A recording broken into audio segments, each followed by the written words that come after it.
Eu sou Fabiana Miranda, eu sou defensora pública de Direitos Humanos da Defensoria Pública da Bahia. Eu coordeno o Núcleo de Atendimento Multidisciplinar à População em Situação de Rua, né? Esse núcleo foi criado agora em 2018, formalizado. Aqui na Defensoria Pública da Bahia, a gente já trabalha com população em situação de rua desde 2011, com minha colega defensora Eva Rodrigues. E aí, em 2013, a gente, no caso, eu assumi uma equipe multidisciplinar com assistente social, psicóloga, trabalha com população em situação de rua. E essa equipe vem trabalhando desde então. E esse ano a gente conseguiu formalizar. É um núcleo institucional dentro da Defensoria Pública. A Defensoria Pública é uma instituição de assistência jurídica à população mais vulnerável, ela foi criada para isso.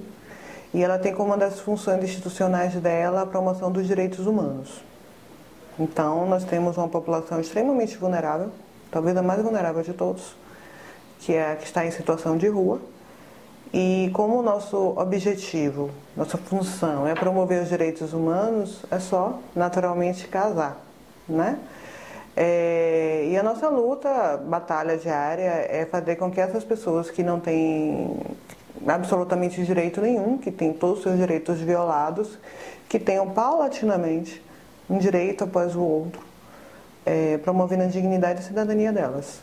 A última pesquisa brasileira que foi feita pelo Ministério do Desenvolvimento Social em 2006 e 2007 contaram aqui em Salvador 3.289 pessoas em situação de rua. Isso já tem mais de 10 anos, tem 11, 12 anos, né? Depois disso, a pesquisa ampla que nós tivemos foi no ano passado, realizada pelo Projeto Axé e pela Universidade Federal da Bahia. Mas eles fizeram uma pesquisa ampliando o conceito de situação de rua. Que situação de rua seriam também aquelas pessoas que têm conexões com as ruas. Inclusive algumas que têm moradias precárias ou residem em invasões ou em ocupações de prédios antigos, né, de prédios deteriorados, e que essas pessoas também estariam em situação de rua, né? Mas com certeza tem conexões com as ruas. Porque essas pessoas que estão perambulando pelas ruas e que precisam das ruas como seu local, às vezes de moradia, porque às vezes dormem 1 ou 2 noites, porque é muito longe onde elas estão, ou muito precário onde elas estão, e que as ruas é o seu local de trabalho, né? Nós que somos pontos da rede de atenção à população em situação de rua também atendemos essas pessoas. E também elas estão em extrema vulnerabilidade, extremo risco social, em extrema miséria.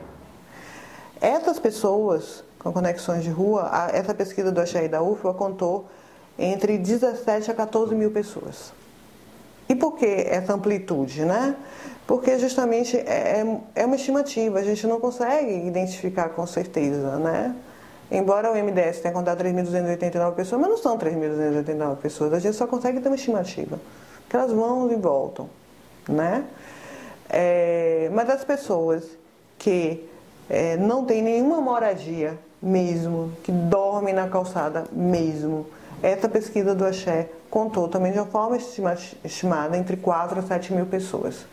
Então nós temos o dobro em 10 anos de pessoas, de moradores de rua, né, digamos assim.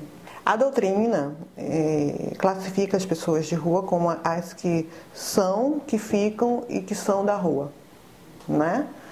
As que são da rua, que estão há 30 anos, que algumas até nasceram nas ruas, foram meninos de rua, hoje são adultos, né? E que elas são caracterizadas até simbolicamente, né, de uma forma representacional pelo estigma, né, pelo preconceito, né, pela imagem do morador de rua. Aquela pessoa que tem aquela pele completamente maltratada, maltrapilha, né, que há muitos anos aparenta não tomar banho, né, então essa é a pessoa da rua. Tem a pessoa que estão nas ruas que chegaram há pouco tempo, né, e que ainda estão aprendendo a estar nas ruas, que tem 1 ano, meses nas ruas. E as que ficam, que provavelmente a gente pode identificar que são aquelas que têm as conexões de rua, que é é o que a pesquisa do Axé contemplou, que tem o seu local de estada, né, de moradia completamente precário, e que ficam muito mais nas ruas porque lá elas se sentem melhor mesmo, porque a casa é local de exploração sexual, de violência, e nas ruas seria a liberdade, né? Seria o local onde não teria tanta violência, ou espaço de trabalho mesmo. As pessoas que estão nas ruas são trabalhadoras, né?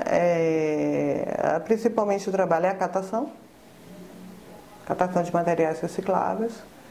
Elas também, em grande parte delas, são vendedores ambulantes. O pessoal do movimento, inclusive, semana passada, me disse que se a gente conseguisse um isopor, né, com um pouco de picolé dentro, com aquela cordinha, né, que ia aparecer 30, 40 pessoas desesperadas por aquele isopor. Isopor. Quanto é que custa um isopor no mercado? Para que elas possam justamente ter a renda, né, ter seu sustento. Elas querem trabalhar. Eu fiz um encontro aqui na Defensoria que a gente chamou de conversa na rua, conversa de rua, né? Foi a Defensoria ouvindo eles. O que vocês querem que a Defensoria Pública faça? Eu imaginei, a minha ideia preconcebida, que era a questão da violência policial, da guarda municipal, que eles poderiam estar sofrendo nas ruas. Nada, trabalho. Nós queremos trabalhar. Nós queremos trabalhar. E é tão difícil, tão impossível, muitas vezes, a gente conseguir dar essa oportunidade. Teve um momento lá em casa que eu estava precisando de uma pessoa, né, para trabalhar, como empregada doméstica mesmo. E aí eu falei com minha mãe, a gente, né, está precisando de uma empregada doméstica, tem uma moça que eu estou atendendo, né, há um tempo. E eu tenho empatia com ela, eu acho que seria interessante que a gente pudesse contratar. Aí minha mãe, ela é moradora de rua? Mãe, eu atendo pessoas que estão nas ruas. Ela é usuária de drogas? Mãe, ela já fez o uso, agora ela está em atendimento. Minha mãe, eu não quero moradora de rua, eu não quero usuária de drogas aqui em casa. E realmente é muito difícil que as famílias aceitem, né, pessoas com esse histórico em casa, né? É muito difícil que a gente consiga uma oportunidade para elas. Elas, em sua maioria, são analfabetas funcionais. Então, digitais nem se fala. Então, é o mercado de trabalho que está difícil para todo mundo. Imaginem para essas pessoas, que muitas delas não sabem escrever, não sabem interpretar um texto, não sabem mexer num computador. E muitas com históricos de uso de drogas, de álcool e outras drogas, né? Muitas com histórico criminal. Nós conseguimos que uma loja de roupas de um shopping de Salvador contratasse uma pessoa em situação de rua, né? Ficamos muito felizes, muito felizes. E aí ele com a casa alugada, trabalhando normalmente, ele desapareceu por alguns dias. E quando nós fomos ver, ele teve uma recaída, né, do uso de uma substância.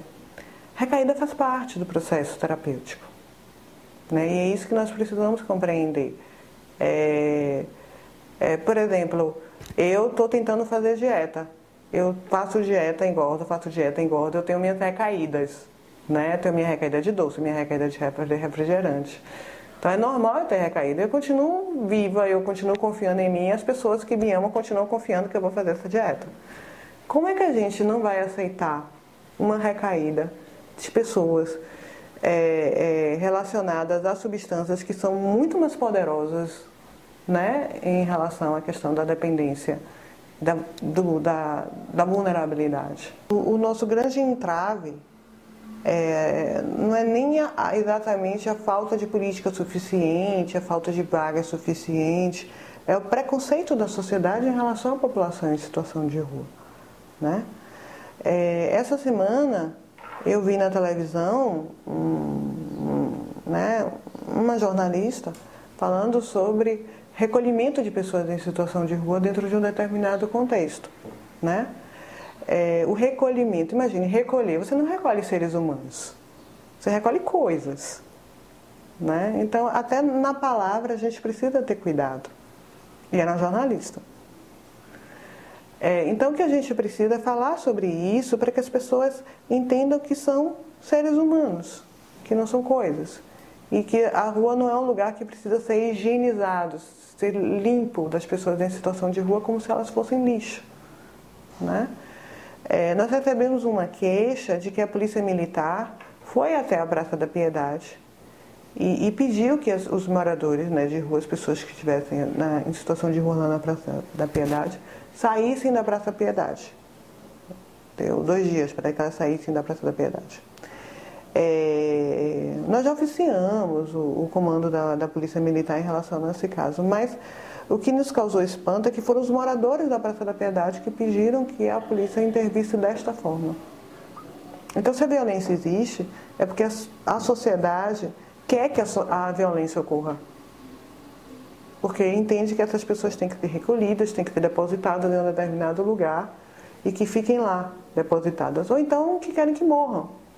Não querem ver essas pessoas.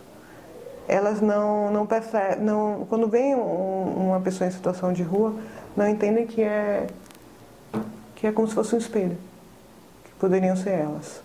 Cada pessoa que esteja assistindo esse vídeo encontrar um morador de rua, uma pessoa em situação de rua na rua, que olhe para ela, não fuja dela, não atravesse a rua, nem segure a bolsa, né? Mas que olhe para ela e que tente buscar os olhos dela e que dê um sorriso.